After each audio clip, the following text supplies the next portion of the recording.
buenas noches. Saludo con gran cariño a la Victoria de Telefórmula, que nos enlaza con los trabajos de esta emisión. Hoy es miércoles 4 de octubre, día de San Francisco. Una felicitación a todos los Pacos, Panchos, Panchitas, todas. El día de hoy, bueno, pues el Papa, que aunque tiene otro nombre de pila, bueno, pues optó por el de Francisco.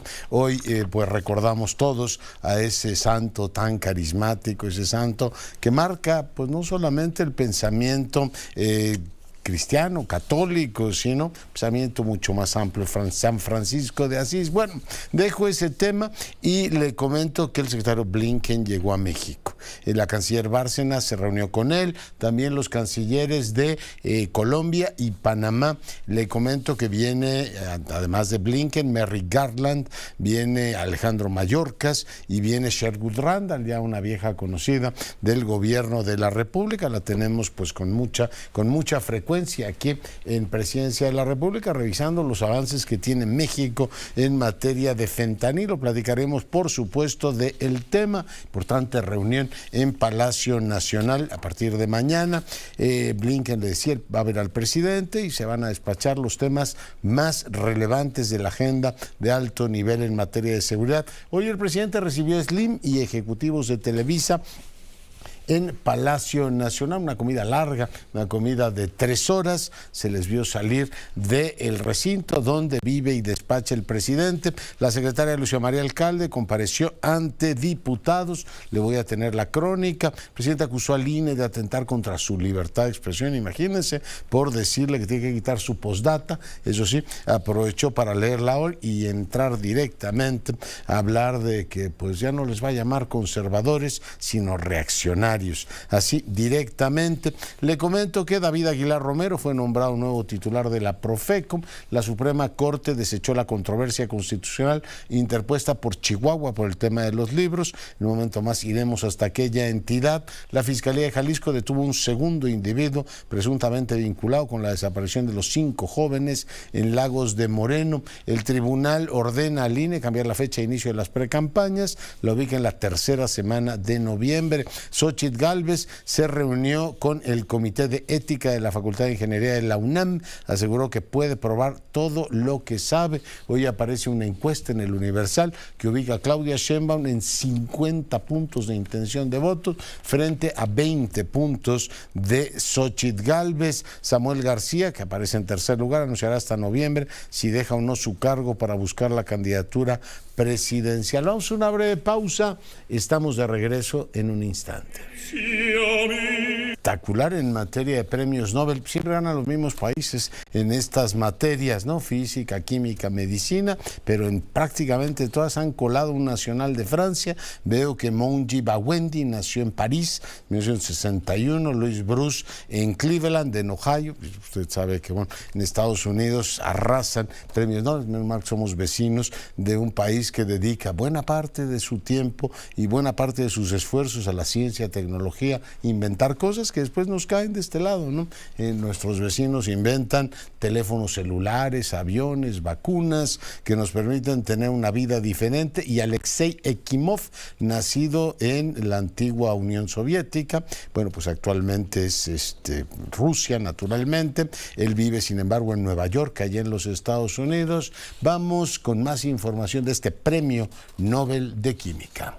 El francés Moungi Bawendi, el estadounidense Louis Bruce y el ruso Alexei Ekimov han sido reconocidos este miércoles con el Nobel de Química por el hallazgo y desarrollo de puntos cuánticos, nanopartículas tan pequeñas que su tamaño determina sus propiedades. Esos componentes se usan en televisiones y lámparas LED y pueden guiar a los cirujanos para extirpar tumores, explica la Real Academia de las Ciencias de Suecia, institución que otorga el premio. El nombre de los ganadores había sido filtrado horas antes por error por la Academia en un comunicado enviado a varios medios suecos. Bawendi, Bruce y Ekimov suceden en el palmarés del premio a los estadounidenses Barry Sharpless y Caroline Bertozzi y al danés Maud Medal, ganadores en 2022 por el desarrollo de la química del clic, que ha permitido mejorar la orientación de los productos farmacéuticos contra el cáncer. Los 3 compartirán los 11 millones de coronas suecas, algo menos de $1 millón, con que están votados todos los Nobel este año. La ronda de ganadores de los Nobel continuará mañana con el premio de literatura. Desde Copenhague, Anxo Lamela. Bueno, y seguimos con la información. Mírame Espinosa, te saludo. Saludo, por supuesto, a toda la audiencia que nos sigue allá en Jalisco. Buenas noches. ¿Cómo le va, doctor? Muy buenas noches, qué gusto saludarle. Decirle que se informa hace unos momentos la detención de un segundo implicado en la desaparición de los 5 jóvenes de Lagos de Moreno, esta de la que hemos venido dando cuenta desde el 11 de agosto, cuando se registraba un hecho terrible, lamentable. Hace unas horas también se decía de ya la imputación del primero de estos detenidos, me refiero a Rogelio M., y ahora se da a conocer de la detención de Celestino N., otro hombre también presuntamente relacionado, aunque la Fiscalía, la verdad es que ha sido muy escueta en cuanto a la información que se brinda, es decir, no informan cuál sería el grado de participación o el cómo se habría dado el vínculo con este caso. Estamos a la espera de que se especifique más. Recordará, doctor, que en los casi 2 meses que llevan esta indagatoria se han realizado una serie de descubrimientos, por así decirlo, en diferentes puntos de allá mismo de Lagos de Moreno, y entre esos está una ladrillera en donde fueron localizados restos humanos de 2 personas. Ya se informaba también que ninguna corresponde a alguno de estos jóvenes, pero estas 2 personas, Rogelio M. y Celestino M., estarían vinculadas también a la desaparición de estas 2 personas que están todavía sin identificar. Es la información de momento, doctor. Buenas noches. Te lo agradezco mucho y bueno, pues seguimos con la información. Vamos ahora contigo, Omar Almeida. La Suprema Corte de Justicia dispuso que la controversia establecida por Chihuahua no procedía. Supongo, Omar, que ahora entregarán los libros de texto. Adelante. Hola, Leonardo, muy buenas noches, qué gusto saludarte a ti, al auditorio y a la producción. Pues sí, fíjate que el ministro Arturo Saldívar, bueno, pues ahora sí que pues mandó a la gobernadora pues con su controversia pues a otro lado, porque dijo no va a la controversia, y pues la gobernadora del estado, María Eugenia Campos Galván, pues en respuesta ha dicho que ella va a acatar el fallo de la Suprema Corte de Justicia de la Nación y que en las próximas horas, bueno, se empezará a entregar estos libros de texto gratuito en Chihuahua. Así la información, Leonardo. Muy bien, pues muchas gracias por la misma. Y bueno, pues le comento que leo un análisis que hoy publica, una nota que publica Reforma, dice que los jóvenes siguen a Milei. Ya ve usted que es este personaje que tiene muchas posibilidades de convertirse en el próximo presidente de la Argentina, tiene posibilidades. Y yo me sigo preguntando en qué estarán pensando los jóvenes de estos tiempos para elegir un tipo como Milei. Yo no sé si usted lo ha visto.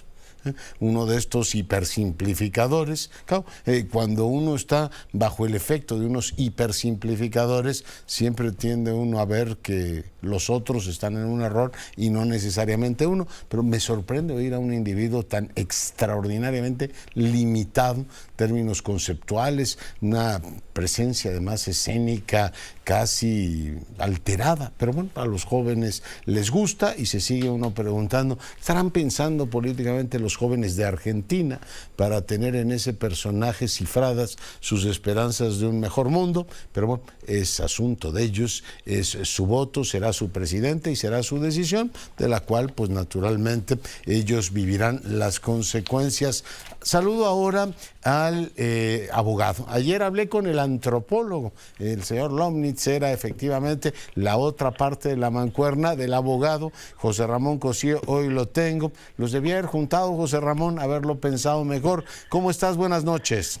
Hola, mi querido Leonardo. Sí, hombre, hubiera estado muy bueno, pero para otra vez con todo gusto. Y si no hacen otro libro, ¿no? Tranquilamente. Estamos en eso, sí. Sí, a eso me dijo. Oye, leía tu texto de Opacidad Nacional y Observación Internacional. Me sigue sorprendiendo. Por ejemplo, déjame iniciar por ahí, que en el asunto de las desapariciones, pues hemos llegado a una impunidad casi perfecta, ¿no? Ocurren y no hay absolutamente ningún castigo o sanción, pero hay también pues una observación internacional que no podemos en este caso eludir. Pero en fin, escuchamos con interés tu argumentación, mi querido José Ramón. Gracias, Leonardo. Mira, efectivamente me parece que hemos estado asistiendo a una falta de transparencia en este gobierno. No es que tampoco los anteriores fueran así un dechado de transparencia, pero sí se ha recrudecido y muy seriamente la cuestión de la transparencia. Nada menos ayer la Suprema Corte le ordena al Senado con una mayoría morenista, que emita los nombramientos de los comisionados que están faltando para que se pueda integrar el órgano. Por lo pronto también le autorizó a que pueda sesionar con los que están hoy designados. Y así como esto, hay una gran cantidad de temas, en el muy lamentable caso de Ayotzinapa, que se sigue moviendo, donde no hay una posibilidad de conocer la información porque las autoridades no le están dando. Sin embargo, hay dos casos muy recientes de varios que van a estar aconteciendo. Uno es que vino en la comisión que está observando los temas precisamente de desaparición forzada, y acaba de estar la semana pasada la comisión también internacional de Naciones Unidas que está observando el tema de detenciones arbitrarias. Y en ambos casos se están haciendo, me parece, señalamientos muy fuertes respecto de la conducta de las autoridades mexicanas en estos dos temas. Desaparición, insisto, y detenciones arbitrarias están ahora todavía a nivel de conclusiones preliminares, pero uno sí puede advertir cuál va a ser el sentido de estos informes, condenando lo que está pasando en México. Señalan en el caso de las desapariciones, lo que ya sabemos, ahí se celebraron las audiencias hace 15 días, que el país no tiene un sistema nacional de búsqueda, que no hay un orden en los documentos, que no hay recursos, que no hay capacidades, es decir, un asunto realmente delicado. Y en el de detenciones arbitrarias son dos condiciones: uno, que se siguen cometiendo por distintas fuerzas de seguridad, y dos, que son un motivo de otras violaciones a derechos humanos, como pueden ser las torturas o inclusive las desapariciones como una consecuencia. Entonces creo que estas observaciones internacionales están cubriendo huecos que la propia institucionalidad nacional no está realizando. Ya, es por supuesto un tema importante, y esta, digamos, candil de la calle que ilumina la parte interna, yo creo que es muy útil. En el caso de Ayotzinapa, ¿tú te hubieses imaginado ir a un presidente? Hace un ratito leía la portada de La Jornada hoy decir que han estado lucrando con el tema político del dolor de Ayotzinapa. O sea, que lo diga el presidente José Ramón después de todo lo que ha dicho en el pasado sobre ese caso. Sí, yo creo que esta es una de las declaraciones más desafortunadas. El grupo internacional de expertos independientes que se había ido y regresó porque precisamente lo trajo este gobierno, el presidente López Obrador, se volvió a ir porque no le están dando la información. Carla Quintana, la encargada del tema de desapariciones, que tiene también que ver con esto, renunció porque no le pidieron nada menos que le dieran los códigos fuente de las bases de datos. Es decir, hazme el favor nada más. Entonces sí creo que hay una actitud, y el presidente, pues con este estilo que tiene de siempre doblar la apuesta, el que nunca está mal es él, todos los demás están mal y están lucrando. Entonces que supongo que lo que quiere es que todos se callaran y que pues se aceptaran las versiones tal como están, pero lo gravísimo de esto es que no hay las versiones, los documentos se están ocultando. La comisión que se formó con varios miembros de la sociedad civil también tiene reclamos o ha externado reclamos porque no se le está dando la información. Entonces creo que al revés de lo que dice el presidente, es un caso que no tiene respuesta, al contrario, insisto, se han muerto, lo digo entre comillas, desde luego algunos de los testigos, los expedientes no avanzan, hay una gran cantidad de temas. Y lo que hace unos días vimos que se reportó en esta entrevista con el fiscal especial que ahora está viviendo en los Estados Unidos acerca de una reunión entre el presidente de la República, el secretario de Gobernación, el fiscal general, el subsecretario de Derechos Humanos y el presidente de la Suprema Corte anterior. Entonces sí, también me parece que ahí hay una forma en la que el presidente está tratando este asunto sin quererlo resolver, y como siempre quien dice algo de lo que no le gusta, pues ya sabemos que siempre son los conservadores, los fifís, o lucran, en fin. Ahora ya reaccionarios. Ahora ya reaccionarios. Reaccionarios. Pero todo con mucho cariño, ¿eh? Eso sí, y sin tratar de enconarnos como población a partir de esas descalificaciones. Entonces creo que sí es un asunto gravísimo. Y esta cuestión que presentó el exfiscal especial para este asunto de Ayotzinapa, insisto que ahora está viviendo en los Estados Unidos, pues sí me parece que es un asunto muy grave.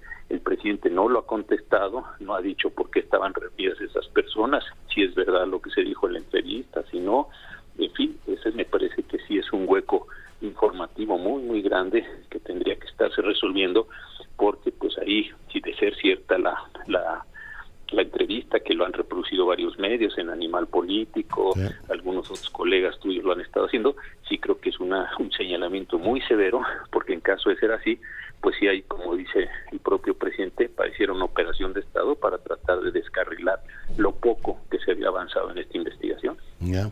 Oye, pues pendientes del seminario que van a tener, hablan de archivos, ¿no? Tú y Lomnitz próximamente. Sí, fíjate que sí, y es el tema, porque con este libro que tú me hiciste el favor de que conversáramos aquí, el caso del señor Castañeda y otro que yo escribí sobre el 68, la biografía judicial, el 68, el análisis de los expedientes judiciales, lo que estábamos viendo los dos es que en los expedientes judiciales quedan muchísimas huellas de actuaciones o de omisiones del Estado, que a partir de ahí se pueden construir hipótesis sobre quién participó, quién no participó, qué se hizo, quién no se hizo, quién tomó las decisiones.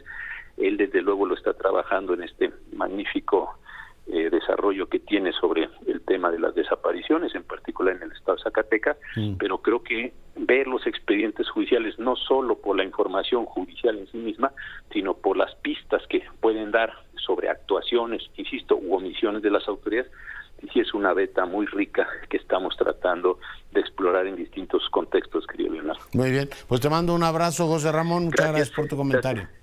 Al contrario, fuerte abrazo para todos. Ayer el antropólogo, hoy el abogado, y ahí están los dos, Lomnitz y José Ramón Cosío, que han venido trabajando estos temas, hoy platicando con el exministro de la Suprema Corte de Justicia, José Ramón Cosío. Y doy paso ahora, me dicen que ya está en el enlace Enrique de la Madrid, a quien me da mucho gusto saludar como todas las semanas. Enrique, buenas noches. Doctor Curcio, ¿cómo estás? Muy buenas noches, gusto saludarte a ti y al auditorio. Feliz de verte, cuéntame cómo estás viendo las cosas. Bueno, pues muy atento a la reunión que mañana tendrá lugar entre las autoridades mexicanas y las altísimas autoridades de los Estados Unidos. Mayorkas, que es el responsable del Homeland Security, que toda la parte migratoria, la parte de las fronteras, el secretario de Estado Blinken y el fiscal. En un momento, creo yo, Leonardo, de las relaciones entre México y Estados Unidos muy complejas, muy tensas, y en algunos casos de no mucha colaboración, pero en otros de más. Simplemente, pero me quiero concentrar sobre toda la parte de inseguridad, pero nomás paso rápidamente. Conflictos de paneles con motivo de la no importación del maíz transgénico, probablemente el próximo tema. El conflicto también en materia del sector energético, pues ahí ya tenemos los paneles, ahí ya tenemos problemas. Por otro lado, la parte migratoria, cuando al presidente López Obrador lo amenazó el presidente Trump de que si no se ponía las pilas en la frontera sur, iba a subir los aranceles a las exportaciones mexicanas, ahí sí se apuró, y entonces tenemos a los militares en una primera fase y después a la Guardia Nacional cuidando las fronteras mexicanas para que no pasen los migrantes de Estados Unidos. Finalmente sí intentan pasar y se quedan muchos de esos migrantes en la frontera mexicana, sin nada a cambio de parte del gobierno americano. Pero quizá la más complicada, que es la que nos dicen que quieren venir a hablar, es el tema del fentanilo, lo que es esta nueva droga que en Estados Unidos ya registra más de 100,000 muertes al año, que tiene a los norteamericanos ahora sí, digamos, vueltos locos políticamente hablando, y que la gran respuesta mexicana es que aquí no se produce, que aquí no hay de eso que se preocupan tanto allá.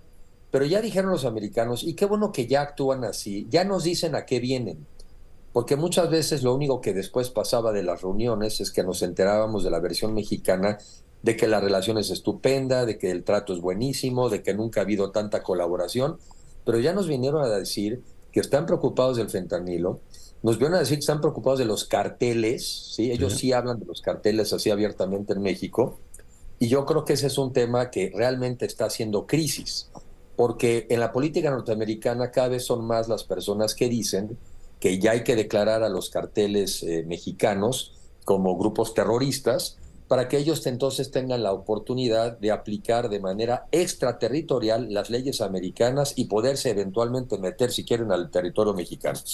Ahora, un poco para darle equilibrio al comentario, Leonardo, del lado americano no todo tampoco es mucha coordinación. Dos temas que a mí me llaman la atención y trataré de ser objetivo, que es el caso del juicio de Genaro García Luna. A mí me sorprende, siempre me ha sorprendido, que una persona que fue calificada tantas veces y premiada en los Estados Unidos como un gran policía, como una persona que tenía gran colaboración, grandes relaciones con las autoridades norteamericanas, de repente resulta juzgado en los Estados Unidos por tener relaciones con los carteles mexicanos. Y condenado, Enrique, que es lo peor. Condenado, y además condenado en un país donde le dan fuerza y evidencia a lo que declaran los testigos protegidos, que finalmente tú, si te van a proteger de algo, pues declaras lo que te pidan, ¿no? Declaras lo que te pidan.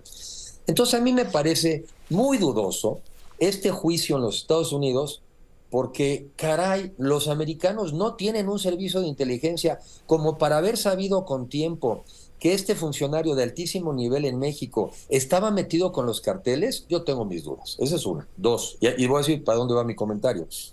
La detención también injustificada del general Cienfuegos en su momento, exsecretario de la Defensa, allá también en los Estados Unidos, lo meten a la cárcel y después con el usted disculpe lo regresan. ¿Por qué hago mi comentario? Porque con ese tipo de actitudes de las autoridades norteamericanas, pues ¿quién va a querer colaborar del lado mexicano? ¿Qué militar va a querer colaborar con los militares americanos? ¿Qué autoridad policíaca en México va a querer colaborar en el combate al narcotráfico con los norteamericanos si mañana te pueden hacer de estas? Entonces, reunión interesante, Leonardo. Reunión interesante porque las relaciones yo creo que no pasan por su mejor momento y sin embargo, la relación de México para Estados Unidos y Estados Unidos para México son las dos relaciones más importantes para cada uno de nuestros países. Lo dices muy bien y acabamos del viernes pasado, se dio el diálogo económico de alto nivel y hay estos temas que tú señalas, el del maíz, que es más ideológico del lado mexicano que otra cosa, y está pendiente el asunto energético. Nos seguimos beneficiando de un montón de inversión que llega, o sea, el código postal ha beneficiado a México, pero sí en asuntos de seguridad coincido contigo. Por un lado, pues estamos con un México que simple y llanamente no avanza. Déjame darte un dato. La encuesta de GEAISA, que hace unos días se publicó, dice que la inmensa mayoría de los mexicanos, estoy hablando de arriba del 70%, cree que este gobierno, con su política de abrazos y no balazos, por llamarlo de alguna manera, ha facilitado la operación de los cárteles. O sea, esa es la percepción de la gente aquí en México. Y naturalmente, desde el punto de vista americano, pues se lo han dicho varios legisladores a Garland y al propio Mayorkas. Oiga, ¿y en México realmente el gobierno está comprometido a luchar contra los cárteles o el gobierno tiene otras prioridades? Y por otro lado, no puedo coincidir más contigo, esta inconstancia de los norteamericanos, que en este caso se da con la colaboración antidroga, pues la estamos viendo ahora en Ucrania, ¿no? El pobre Zelensky ya está temblando porque no sabe si lo van a dejar en la estacada después del acuerdo presupuestal que vamos a recortarle a Ucrania. Supongo que él habrá pensado, pues igual que le hicieron a los kurdos y Afganistán, estos te dejan colgado de la brocha y al final igual acabas procesado. En fin, son malos antecedentes, Enrique. Yo creo que por un lado, pues de nuestro lado tenemos que poner las cosas en orden porque, como yo he insistido, estos temas, por ejemplo, del maíz transgénico, pues es una ignorancia increíble no reconocer del lado mexicano que estamos importando maíz amarillo por el éxito del sector pecuario. Entonces, o sea, porque lo estamos haciendo bien es que necesitamos importar maíz amarillo y nos queremos ahí como disparar en el pie. En el tema también del sector energético, pues ya sabemos, todo el tema del nearshoring no está logrando concretarse plenamente porque no estamos pudiendo proveerles energía eléctrica. Pero este tema del tema del narco es un problema de los dos, sí, porque el gran consumo está en los Estados Unidos. Y entonces el negocio está, de alguna manera, en hacerles llegar esa cantidad de drogas a los Estados Unidos. Y en la medida en que en Colombia se combatió, en la medida en que se cerró la parte de Florida, en la medida en que se abrieron la venta de las armas otra vez a la frontera mexicana, pues se volvió para los grupos criminales mexicanos muy rentable dedicarse a eso. Entonces, ellos son los que demandan, pero nosotros somos los que surtimos y también proveemos, pues es un problema de los dos. Y sí veo mucha inconsistencia de los dos lados. De nuestro lado negando que aquí no hay tema, ¿no? Aquí no hay tema. Y a veces hasta defendiendo a los narcos, ¿no? Dicen, ay, no, pues no es cierto que lo de Ecuador tuvo que ver con ellos. O sea, ya tienen vocero los narcos en el gobierno mexicano. Sí. Increíble. Y dos, pues sí, o sea, los americanos que pongan la cosa en orden, porque si van a estar el día de mañana castigando a todos los mexicanos que colaboraron en el combate a las drogas, pues a ver quién le entra. a ver quién le entra. Ojalá que este tipo de reflexiones, y si no se las hacen mañana, yo en algún momento también se las haré a los americanos. Sean consistentes. Pues sí. Si no, ¿cómo vamos a lograr coordinación con ustedes en un tema que tanto nos importa a los dos? Tienes toda la razón, Enrique. Te mando un gran abrazo. Abrazo, Leonardo, que estés muy bien. Cuídate, nos vemos la semana próxima. Y vamos ahora contigo, Laura, adelante. Gracias, doctor. Pues hoy compareció ante el Pleno de la Cámara de Diputados la secretaria de Gobernación, Luisa María Alcalde, presumiendo cifras de migración, reducción de la incidencia delictiva, feminicidios y que hay gobernabilidad en el país porque, dijo, existen condiciones de bienestar social y laboral. A pesar de la crisis migratoria en la frontera, la encargada de la política interior aseguró que la migración mexicana ha disminuido debido a que se han atendido las causas que la originan, con la generación de empleos y reducción de la pobreza. En lo que respecta a Centroamérica, añadió que se han beneficiado a 40,000 personas y generado 230,000 empleos con, pues, llevando los programas del bienestar a estos países y reducir, pues, la intención de migrar. Según informó, 57% en Honduras y 31.8% en El Salvador, y adelantó que el gobierno de México busca expandir el programa Sembrando Vida a Guatemala, Belice y Cuba. Y bueno, en lo que respecta a los desaparecidos, indicó que se han incrementado en 134% el presupuesto destinado para este fin. Sobre cifras de feminicidios, dijo que se han reducido en 29% y la incidencia delictiva en un 24%. Bueno, vamos a escuchar parte de lo que dijo.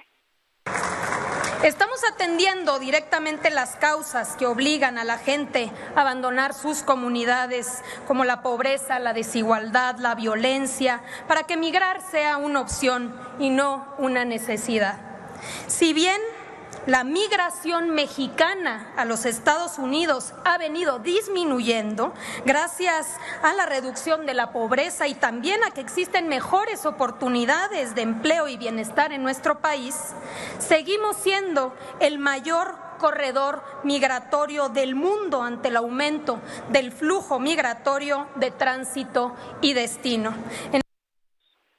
Y bueno, ante estos datos, diputados de oposición del PRI, PAN y PRD, al criticar estos datos, indicaron que la funcionaria y Morena viven en una burbuja de ilusión, incluso no descartan la manipulación de cifras de homicidios. Y bueno, pues prácticamente dijo la diputada Edna Giselle Díaz Acevedo que la invitaran a ese país que describe, llamado Pejilandia. Fantasilandia. Bueno, pues muchas gracias, Laura, por la crónica. Pausa, volvemos. Evario Turcot, hace unos días platicábamos con él sobre la tesis del reporte de recepcional de Xóchitl Gálvez. Por cierto, les pido que me pongan el fragmento, el audio donde Xóchitl Gálvez reacciona el día de hoy a este tema, si lo tenemos disponible. Esto dijo hoy Xóchitl. Ya comparecí a la UNAM, ya presenté lo que acredita que yo recibí mi título profesional como experta en edificios inteligentes. Les acredité que tengo más de 200 proyectos desarrollados, una empresa constituida para hacer edificios inteligentes y ya me presenté a la UNAM. Pues mira, y también les dije que si quieren hago otro trabajo, puedo presentar uno sobre cómo hacer una buena matriz energética ahora con mi experiencia del Senado. Bueno, pues parte de lo que dijo. Hoy le digo, Levario publica que el presidente tardó 14 años en obtener su título de licenciatura, lo cual ya sabíamos, que tuvo un promedio de 7.6, también ya lo sabíamos, que la tesis que presentó para obtener su título de licenciatura no aportó hipótesis, ideas novedosas. De hecho, la hipótesis está mal planteada, esto dice, pero bueno, pues eso es una cuestión de él y de sus sinodales, si lo hicieron o no. Pero dice Levario, AMLO pegó y copió el contenido de documentos oficiales históricos, reprodujo análisis hechos por otros autores, según su reflexión y según el análisis que ha hecho, encontró aproximadamente un 20% del texto consiste en documentos históricos simplemente copiados e insertos por medio de una narrativa y secuencia que es una imitación de autores como Jesús Reyes Heroles. En grandes fragmentos de su tesis, el ahora presidente calcó la idea general, opiniones, estructura argumental y expositiva del reconocido libro de Jesús Reyes Heroles, en este caso el liberalismo mexicano. También tomó, sin citar, los diversos documentos históricos citados por Vicente Riva Palacios en su obra magna, México a través de los siglos, siglos e incurrió además en fallas metodológicas como colocar frases entrecomilladas sin señalar la fuente y no incluir bibliografía al final de toda la obra, todos los libros señalados en las referencias a pie de página. En la introducción, AMLO dice que es el objetivo del trabajo demostrar la constitución del Estado Nacional, el periodo 24-67, solamente podía lograrse si existiese un grupo de intereses económicos capaz de proporcionar un fundamento objetivo para la unidad nacional. Y bueno, pues sí, sigue, por supuesto, no le voy a leer todo el análisis, pero bueno, abren esta situación ciertamente incómoda. Se acuerda que Claudia había dicho, nosotros no plagiamos, o en el frente no plagian. Bueno, habrá que ver cuál es el alcance, la profundidad de esta, digamos, aseveración de Marco Levario, y si pasa o no los dictámenes de tesis. Muchas tesis en licenciatura tienen esta parte, ¿no?, que van reproduciendo fragmentos completos, que si el Plan Nacional de Desarrollo decía esto, que si tal o cual. Ahí está. Como no ha sido sencillo en estos tiempos manejar el asunto de la integridad y la originalidad de las tesis, ahora le toca la revisión al propio presidente de la República por Marco Levario Turcot. Está, por supuesto, en sus redes sociales si usted quiere profundizar en el tema. Doctora Domínguez Barbosa, ¿cómo estás? Buenas noches. Muy buenas noches, Leonardo. Te saludo con mucho gusto a ti y a todo el auditorio.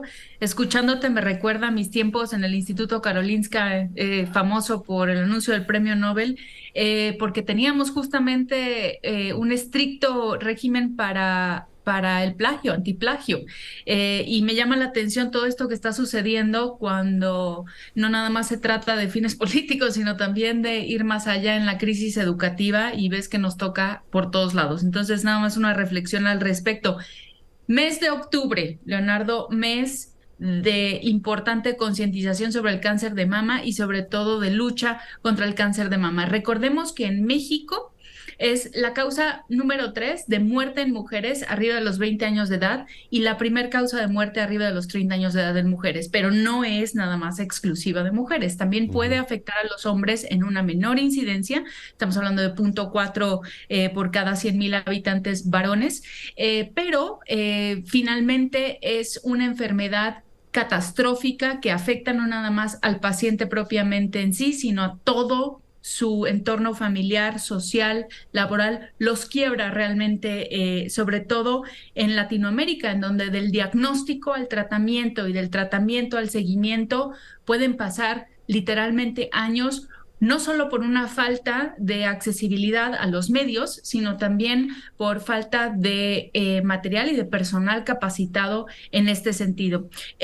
Recordemos nada más a todo nuestro auditorio lo importante que es, sobre todo, establecer la autoexploración mamaria como algo habitual, como algo que tenemos que hacer todas las mujeres por lo menos una vez al mes durante nuestro periodo menstrual, realizar mamografías a partir de los 40 años de edad. Y si tienes antecedentes de madre o abuela de cáncer de mama y de ovario, podemos adelantar la mamografía a los 35 años de edad. Es muy importante esto, Leonardo, y sobre todo dar pie a todo lo que ha sucedido, no nada más en torno al cáncer de mama, sino en varios pacientes que hemos visto y hemos platicado aquí sobre la inaccesibilidad que hay a los tratamientos en el sector público, lamentablemente. Por el otro lado, te quiero platicar de Catalina Caricó y de Drew Dressman, justo Premio Nobel de Medicina, anunciado esta semana. Me da tanto gusto. ¿Por qué? Pues porque se ganan el Nobel justamente porque hace 20 años que empezaron a estudiar esta tecnología de RNA mensajero y lo hicieron en tiempo récord para crear estas vacunas que gracias a ellas estamos aquí, estamos platicando, estamos seguros todos de que estamos pasando página a una nueva realidad. Ahora sí podemos decir una nueva realidad post pandemia, con el virus viviendo entre nosotros, pero post pandemia. Importante destacar, estos dos sujetos, aunque ella es húngara y él es americano, pues llevan desarrollando su tecnología y aportando sus conocimientos en los Estados Unidos desde los años 80. Entonces es muy importante justo lo que acabas acabas de decir anteriormente a mi participación, que es cómo es posible que estemos, pues sigamos sin invertir en educación, sobre todo en estas instancias, y solamente recibamos a cuentagota los hallazgos de nuestros vecinos. Si bien mucha fuga de cerebro hay en nuestro país, no debería de suceder.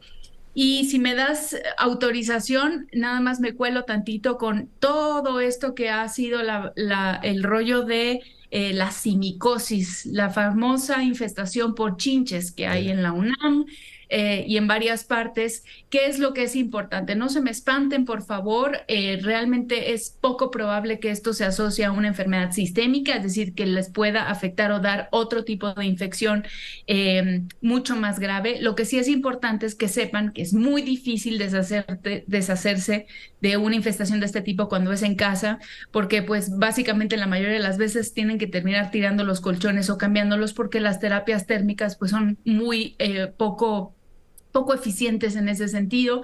El uso de pesticidas, pues también hay que contrarrestar también los déficits que puede tener, sobre todo para el aparato respiratorio del ser humano. Importante, solamente en caso de que produzca una reacción, sobre todo inflamatoria, y que esta realmente haga que no se da la comezón, y la comezón se puede infectar o dar datos de infección como la supuración o secreción de alguna sustancia o de sangre, es importante acudir con su médico para que éste indique el tratamiento correspondiente. No se automediquen, por favor, nunca.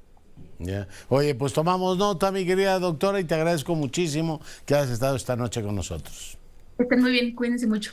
Bueno, y le comento, tengo aquí un boletín de Grupo México. Hoy se comentó que si la remediación del río Sonora había sido o no exitosa. Ellos dicen que sí, que fue plenamente apegada a la legalidad y avalada por estudios científicos y autoridades. Dice Semarnat, informó la semana pasada que 7 años después del accidente, en este caso se llevaron a cabo los muestreos en la cuenca del río Sonora. Ambos organismos carecen de facultades para este propósito, pues la competencia para revisar la calidad de aguas superficiales corresponde a la COFEPRIS y a la CONAGUA. Esto es lo que dice en este caso Grupo México en un comunicado. Óscar Zúñiga, adelante. Elementos de la Marina y policías de la Secretaría de Seguridad Ciudadana adscritos al Aeropuerto Internacional de la Ciudad de México desalojaron la mañana de este miércoles las cajas del sitio de Taxis 300. La mañana de este miércoles, elementos de la Secretaría de Seguridad Ciudadana adscritos al Aeropuerto Internacional de la Ciudad de México, de manera conjunta con personal de la Marina, desalojaron todos los espacios que ocupaba el sitio de Taxis 300 por un adeudo de 60 millones de pesos que presenta con la administración aeroportuaria. Habla el representante legal Sergio Andrade Rodríguez. Y están diciendo que están cerrando cajas porque tenemos un adeudo de 60 millones, lo cual no es cierto. De puras cajas de arrendamiento se deben 26 millones de pesos. Ya hubo una propuesta por ahí de darles una cantidad y seguirlo pagando. No la han aceptado. El sitio no está negando a pagar. Debemos, pero ellos también se comprometieron de hacer un descuento por lo de la pandemia y lo marca su consejo, no yo. Ellos tienen un acuerdo de consejo donde dice que si existe alguna contingencia, alguna pandemia, se hará un descuento. Luego de 4 horas de negociaciones y pláticas entre directivos del sitio 300 y la dirección jurídica del aeropuerto, les dejaron operar 2 cajas. Al respecto, el también representante legal Homero Pantoja dijo que el proceso se lleva en el juzgado segundo de extinción de dominio. El administrador aeroportuario se está haciendo justicia por propia mano. Este desalojo, este despojo de las cajas expendedoras de boletos no lo ordena ningún tribunal ni ningún juez. Y 2, argumentan un acto administrativo que nunca fue notificado a la organización Taxistas Agremiados y que tienen el carácter ellos de particulares. Y consta en sus videos y en las filmaciones que los medios han hecho el uso de la fuerza militar en un aeródromo civil. Luego de retirar al personal de mostradores para ofrecer boletos de este sitio de taxis, elementos de la Marina custodian tanto el exterior como el interior de la Terminal 1. La afectación que se hace es para 564 permisionarios y más de 600 familias que dependen de este servicio. Con imágenes de Óscar Jiménez, Óscar Zúñiga, Grupo Fórmula. Bueno, pues ahí tiene usted la disputa por este asunto ahí en el aeropuerto. Vamos ahora al comentario de mi compañera Edna Jaime. Hola, querido Leonardo, muy buenas noches. Mira, hoy quisiera plantear algunas ideas, poner algunas ideas que nos hagan reflexionar. La semana pasada, la Escuela de Gobierno y Transformación Pública, el TEC de Monterrey, cumplió 20 años. En el marco de esta celebración, de este aniversario y de los 80 años del TEC, se invitó a un economista cuyo nombre es Mariana Mazzucato. Es italo-estadounidense. No sé si habías escuchado de ella, pero te invito a ti y a la audiencia a pues consultar su obra. Es muy interesante. Y creo para que los momentos que estamos viviendo, Leonardo, pues pues me parece oportuno hablar de su contribución y de cómo nos puede hacer pensar un poco distinto la función del gobierno. El argumento importante de Mazzucato es que los gobiernos no están nada más para arreglar las fallas de mercado. Este modelo de que pues, el gobierno corrige, está para hacer lo que el mercado no puede hacer y que está así como el backup, la parte que hace que los mercados funcionen, que una idea muy extendida, muy promovida, pues que no es nada más esa su función, dice Mazzucato. Para ella, los gobiernos son agentes de transformación, son los que ponen las bases de la innovación. Entonces, no son estos mecánicos que hacen el fine tuning, el aceitado, la cosa muy detallada para que los mercados funcionen, sino que hacen posibles mucho más cosas. Y creo que la pandemia nos dejó claro que el Estado tiene una función importantísima. Idea de Mazzucato muy buena para nosotros en este contexto es las grandes transformaciones se impulsan también desde lo público, de la mano con lo privado, en esquemas de gobernanza más complejos. Ya no solamente es aquel empresario que tiene la idea innovadora la que puede ser las transformaciones. De hecho, ella dice que pues, los Bill Gates, los Elon Musk, estas grandes transformaciones tecnológicas que han hecho millonarios al mundo, tuvieron como base algún tipo de intervención estatal. Ejemplo, generación de conocimiento básico que permite después a dar saltos cuánticos en temas tecnológicos y después se pone en el mercado algo que hace que pues quien tome la idea y este conocimiento generado pues nos presente una innovación tecnológica de alto impacto. Pero ella dice, si no hubiera existido la investigación básica, estos investigadores que fueron formados y pagados por el Estado, pues no se hubiera podido lograr estas grandes transformaciones. Entonces lo que ella dice es que son estas asociaciones, son relaciones simbióticas, no rentistas, sino simbióticas, las que permiten dar estos pasos hacia el progreso. ¿Por qué es relevante para nosotros, Leonardo? Porque tenemos enormes retos. Tenemos un aparato público que se ha venido deteriorando por decisión gubernamental, algo increíble, pero también tenemos retos enormes que van a requerir de la participación del sector privado. Decir que nuestros grandes temas no se van a resolver solamente por la acción del gobierno, necesitamos confluencia, encontrar un esquema de colaboración. Y lo que ella dice es, hay que plantear los problemas públicos como misiones. La misión de irnos a la luna provocó que se movilizaran recursos de todo tipo, se hicieran esos esquemas de colaboración de multiactor y llegamos a la luna. Pero el tema es proponerlo como misión. Entonces, propuesta para las candidatas, pensar los problemas públicos del país como misión, buscando fortalecer al Estado, recrearlo ahora que está tan débil, una oportunidad para replantearlo en esquemas colaborativos lo más amplios posibles, siempre con la idea de que es posible cambiar cuando estamos en un marco que permite plantear el tema como misión y lograr la articulación necesaria de actores. Interesantísimo, tiene una vasta literatura. Te invito, Leonardo, invito a nuestra audiencia a consultarla. Mariana Mazzucato. Muy buenas noches. Edna, muchísimas gracias. Y bueno, con esto nos vamos. Le propongo que nos vayamos con Rolando Villazón, hoy cantando el Ballo in Maschera del grandísimo Verdi. Le pido que se cuide y sea rabiosamente feliz. Se lo merece.